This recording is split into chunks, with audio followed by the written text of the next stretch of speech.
a lecture on Industry 4.0 and automation. This is being presented to you on IRIMEE's digital learning platform. I'll just start off with a brief introduction of this topic. At the onset, I would like to mention that the mechanical engineering department of the railways is slightly unique in one aspect. Most departments of railways have their major activity center in the divisions, but this department is unique in the fact that apart from the divisions, we also have a huge establishment in the form of production units and workshops. In fact, the performance of the rolling stock department in the division depends more on the proper functioning of these units rather than mere good functioning in the divisions itself. Now, what happens in these production units and workshops? Well, they contribute in a great way to the manufacture of locomotives and rolling stock that power our divisions. And when it comes to manufacturing these things, a great deal of technology comes into play. One technology that's coming up in a very big way in the current times is Industry 4.0. Okay, so what is Industry 4.0? Well, Industry 4.0 is just a name for a sequence of events that's happened over the past several years. Now, industrial historians or science historians, they define Industry 1.0 as the replacement of manpower with steam power and machines. This was a great development. Just imagine trying to grind spices in your house with a wooden pestle versus grinding it in a mixie, and you would understand the kind of difference that comes into play. After this, the next revolution happened in the form of Industry 2.0. This happened because not just human power was replaced by machines, but the advent of certain machines and technologies made it possible to communicate and travel over long distances. I know getting a guest house booked in a distant division is quite difficult because you need to send a fax and you need to worry about whether the fax has reached there or not. What would have been life at a time when there were no fax machines or telephones? When the telegraph was invented, this actually changed a world which had absolutely no means of communicating over long distances apart from depending on carrier pigeons. So the railroad industry, that is the railways and telegraph, made it possible for people and ideas to travel over long distances. After this, we had the digital revolution. The digital revolution is in the form of actuators used in machines. Earlier, most machines like lathe machines, milling machines, these depended greatly on the operator's efficiency and knowledge. But now, the tool path in these machines and the sequence in which tools get applied can be programmed. These are examples of computer numerically controlled machines. These machines made it possible to reduce errors in manufacturing and to speed up the manufacturing process along with improved quality in a big way. Countries like Japan, which became big industrial powers after the Second World War, had a great role to play in this revolution. And now we are witnessing the unfolding of Industry 4.0. Industry 4.0 is totally new phenomena, something for which we are perhaps not yet ready. A lot of us crib about clerks misplacing files. Is it possible that we can run an office without a clerk? Well, artificial intelligence can make it possible. Right now, there is a great deal of research going on in the fields of artificial intelligence, human-machine interfaces, and big data. And this would be the topic of our lecture today. We'll talk in brief about these ideas. All these ideas have huge social and political impact. And they're also very technically complex ideas. So of course, I don't pretend that in the course of this short presentation, I'll be able to do justice to these great ideas. Okay, so the first thing, I would just talk about the social and political impact of these ideas. For example, Industry 1.0 was a big driver of colonialism. All of you need no introduction to the sad chapter that colonialism was in world history. Actually, Industry 1.0 made it possible to manufacture goods at a much larger scale. And to manufacture these goods and to run the industries, raw material was required. And that resulted in the European powers going on a spree to colonize the rest of the world. Industry 2.0 was a continuation of Industry 1.0. It helped the European powers to consolidate their power across the entire globe. Industry 3.0 is seen in a very positive light because it helped to power economic growth, and it has united a world which had been fractured by the two world wars. But Industry 3.0 also comes with its own problems. The period after the 1970s to till date has been a period of great economic growth, but it is also a period of huge environmental degradation. In fact, the amount of carbon dioxide pumped into the atmosphere since the Industrial Revolution, if we take a data of that, then in the last 30 years, 50% of that carbon dioxide has been pumped into the atmosphere. That's as big an impact that Industry 3.0 has had on the third on the environment. And now we are facing Industry 4.0. Yeah, it's just coming up. And Industry 4.0 is bringing up pretty beautiful questions. It can make a lot of human professions redundant.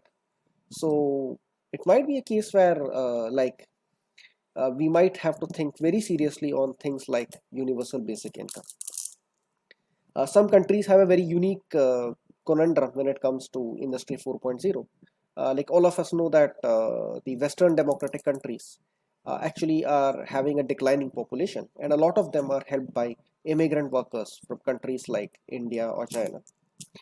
And Japan is a little unique in this area because they are a country who seem to prefer immigrant workers less and prefer to go in for robots for more of their activities. Here's a link for an article. If you wish, you may desire to read it.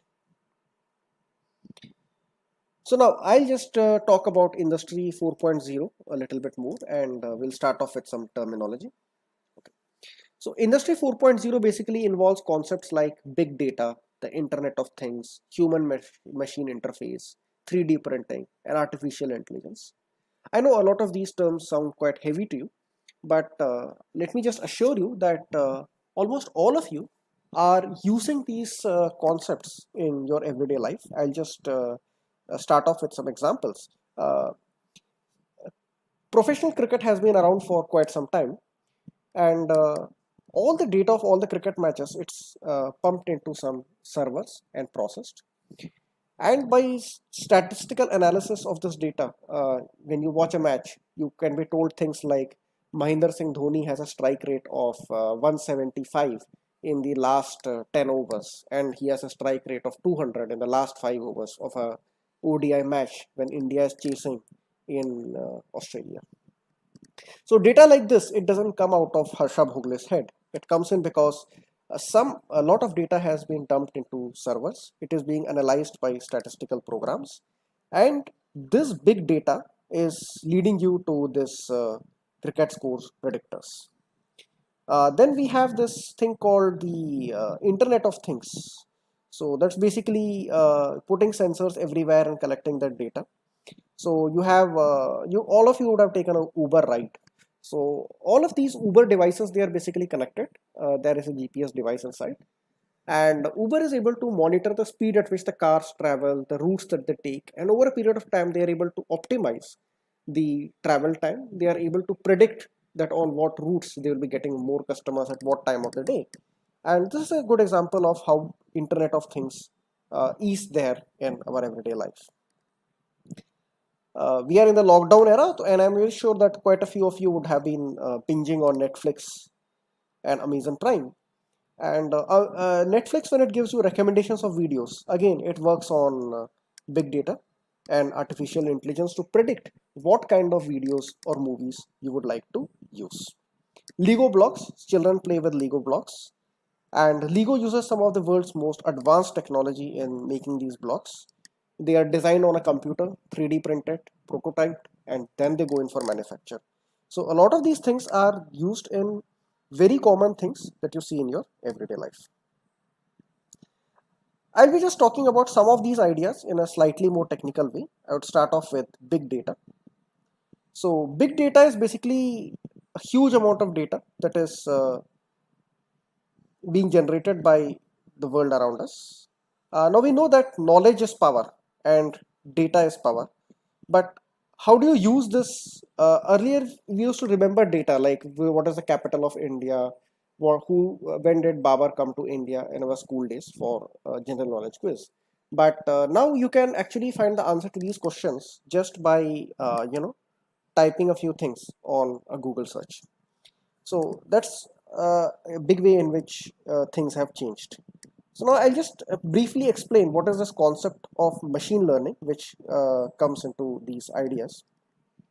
So the idea is that a lot of the events that happen around us, they generate a lot of data. Data by itself doesn't mean anything. When you go into a railway control room, you would see a lot of positions.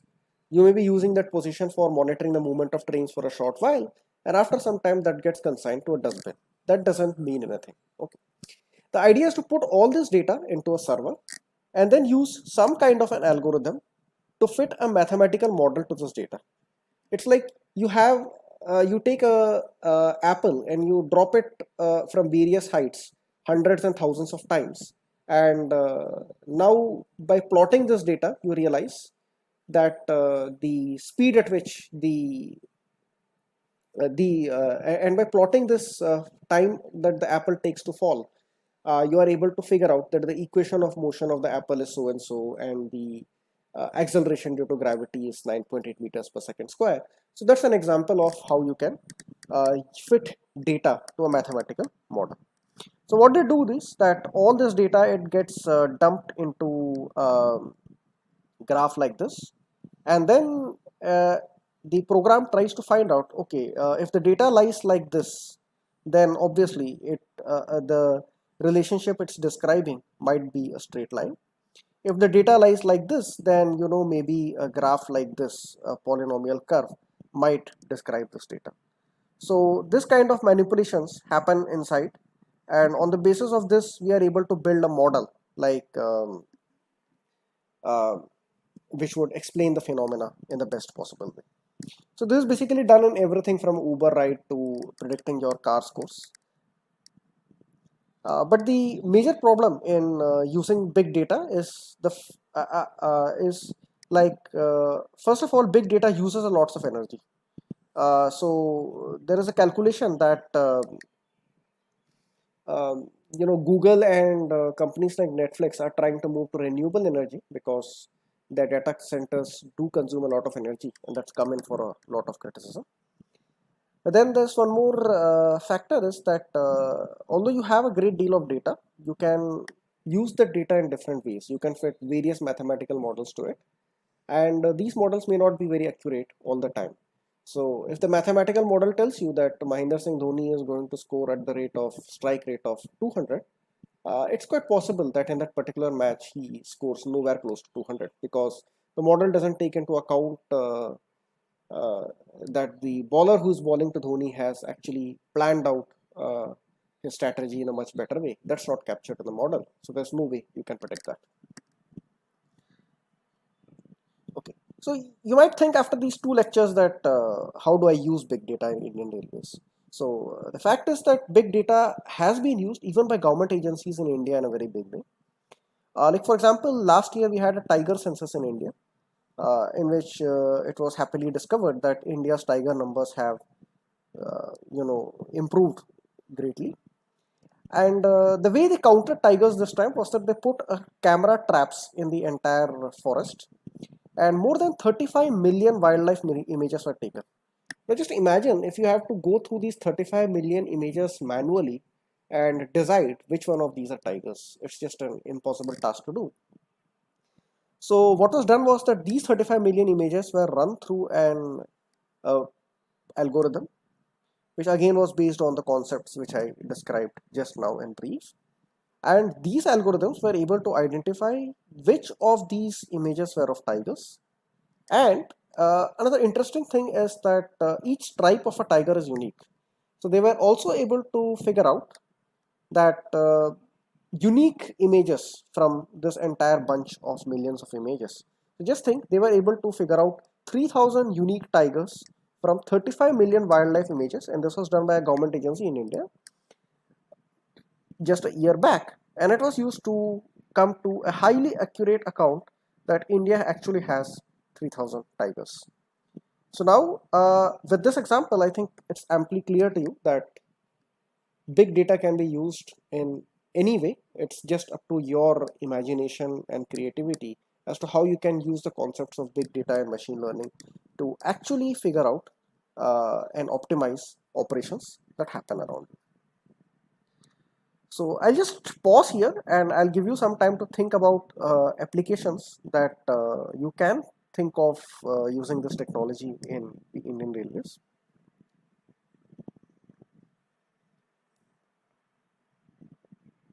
Okay, so these are some of the applications that I was able to come up with. You might have come up with totally different ideas. Like we have PNR data that gets dumped into our Indian Railway servers, and this PNR data can be used to predict demand. Like you have more demand during Diwali, during Chhat Puja, during Durga Puja. So do you want to be doing periodic overhaul and IOH of coaches during this period? Or would you like to extend the periodic schedule of these coaches and let them run extra trains during this period? So would we like to stagger the maintenance of rolling stock during the holiday season? That's a question that we can ask. Uh, and then of course we have the rake composition data and the control chart data. So you can actually figure out what is the exact number of kilometers run by each coach and each locomotive. So right now we say that if a coach has run for 18 months, it should be sent for POH. Now it's perfectly possible that the coach is a part of Dibrugarh Okha Express, and so it runs a lot of kilometers. And there's another train which goes from just between, say, Jamalpur and Havda, and like the Havda Jamalpur Express, it just runs overnight, and during the day it's stabled in Jamalpur yard. So obviously a coach like that doesn't earn that many kilometers. So maybe if we have this data, we can actually send coaches for POH or IOH based on the actual running rather than on just a fixed time-based maintenance pattern. And we might be able to avoid failures and even save money in schedules. It's perfectly possible. And then there is an interesting concept of neural networks. These are basically they mimic the biological neurons, and they can actually learn the way our brains learn. So maybe you can have a neural network that works on the existing data of control charts, and it learns to run trains in an optimal fashion given the constraints of a network. Uh, and maybe your controller's job would get greatly simplified because of this. So in this lecture, I have just given you a very brief overview of Industry 4.0 and of some of the concepts that it involves. Keep in mind that this topic is extremely technical and requires a great deal of training. So for the purposes of this introductory lecture, I have just kept myself to a bare minimum and not used a lot of technical terms that I could have otherwise used. But you're free to spend your time to further learn these topics if you feel so. There are a lot of online resources on this idea and a lot of good courses from even reputed universities that you may feel like joining. A lot of them are free also, and I'm sure that it doesn't matter which department you are from. Um, there is always going to be application of these technologies in the area that you work in. Thank you. Thanks for your time. I hope you enjoyed the lecture. Thank you.